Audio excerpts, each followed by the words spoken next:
Hi అండి. మన stories బుక్కి స్వాగతం అండి. నేను ఈరోజు ఒక స్టోరీ చెప్తాను. పూర్వం చంద్రవంశంలో సోమదత్తుడు అనే రాజు ఉండేవాడు. రాజ్యాన్ని ప్రజారంజకంగా సుభిక్షంగా పరిపాలించేవాడు. సోమదత్తుడు సత్యధర్మాలను పాటించేవాడు. అతిథి అభ్యాగతులను ఆదరించేవాడు. సాధు సజ్జనులను సముచితంగా గౌరవించేవాడు. సోమదత్తుడి వైభవం నానాటికి ద్విగుణీకృతం కాసాగింది. అతడి వైభవం శత్రువులకు కంటకింపుగా మారింది.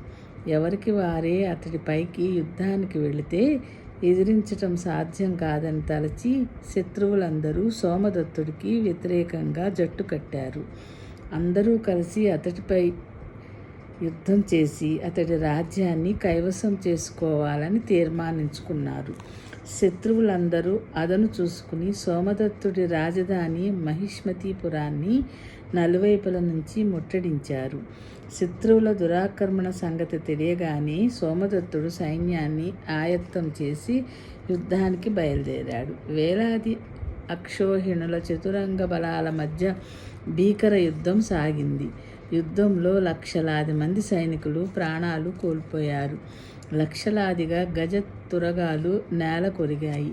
వేలాది రథాలు విరిగిపోయాయి. యుద్ధభూమి అత్యంత భయానకంగా మారింది.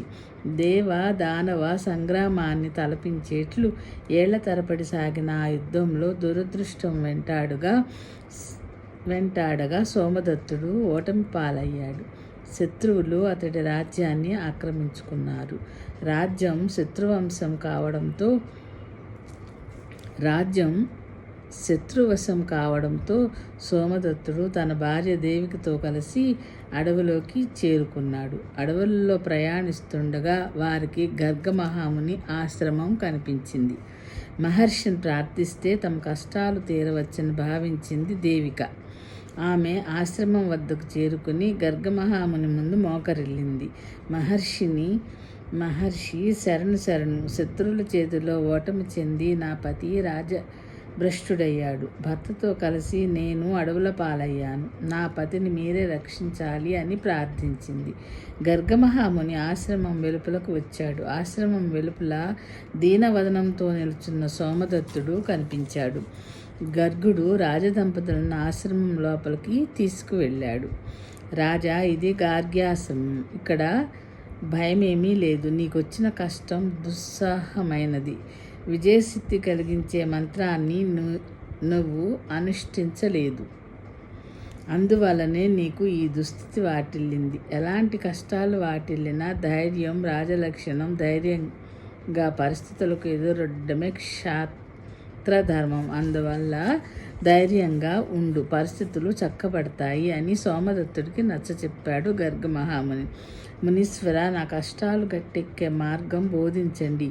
ఈ గడ్డు కాలాన్ని దాటడానికి నేను ఆచరించవలసిన వ్రతమైనా జపించదగ్గ మంత్రమైనా సెలవీయండి. అందుకు పాటించవలసిన నియమాలను ఆదేశించండి అని వినయంగా అభ్యర్థించాడు సోమదత్తుడు. రాజా, సమస్త బాధలను తొలగించి అఖండ విజయాలను అందించే అమోఘమైన విద్య ఒకటి ఉంది. అది పంచముఖ ఆంజనేయ విద్య. నీకు ఆ విద్యను ఉపదేశిస్తాను. శ్రద్ధగా విను అని పలికి గర్గుడు ఇలా చెప్పాడు.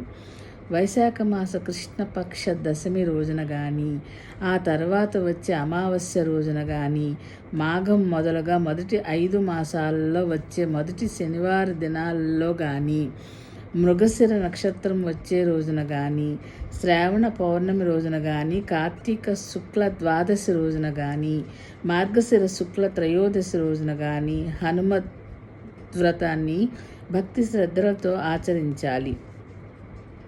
వ్రతాన్ని ప్రారంభించేటప్పుడు పవిత్ర తోరాన్ని 13 ముడులతో ధరించి వ్రతదీక్ష చేపట్టాలి.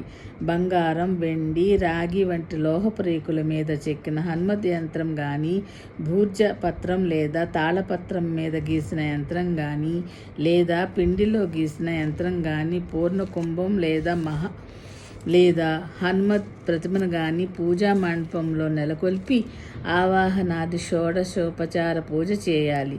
వ్రత పూజ పరిసమాప్తం అయిన తర్వాత 13 నేతి అప్పాలను వాయనంగా ఇవ్వాలి. గురువుకు ధాన్యాదులను కానుకగా ఇవ్వాలి. యథాశక్తి బ్రాహ్మణులకు అన్న సమారాధన చేయాలి. గొప్ప సంకల్ప సిద్ధి కోరేవారు 13 ఏళ్ల పాటు ఈ హనుమద్ వ్రతాన్ని నియమనిష్టలతో ఆచరించాలి. దీనివల్ల హనుమదనుగ్రహం సంపూర్ణంగా సిద్ధిస్తుంది, శత్రుపీడ తొలగుతుంది, ఘన విజయాలు దక్కుతాయి. గర్గుడు చెప్పిన హనుమద్ వ్రత విధానాన్ని సోమదత్తుడు భక్తి శ్రద్ధలతో ఆలకించాడు. గర్గుని ఆధ్వర్యంలోనే భార్యా సమేతుడై హనుమద్ వ్రతాన్ని అత్యంత భక్తి శ్రద్ధలతో ఆచరించాడు. హనుమద్ అనుగ్రహంతో ఖడ్గ సిద్ధి పొందిన వాడై శత్రువులను దునుమాడి కోల్పోయిన రాజ్యాన్ని తిరిగి దక్కించుకున్నాడు.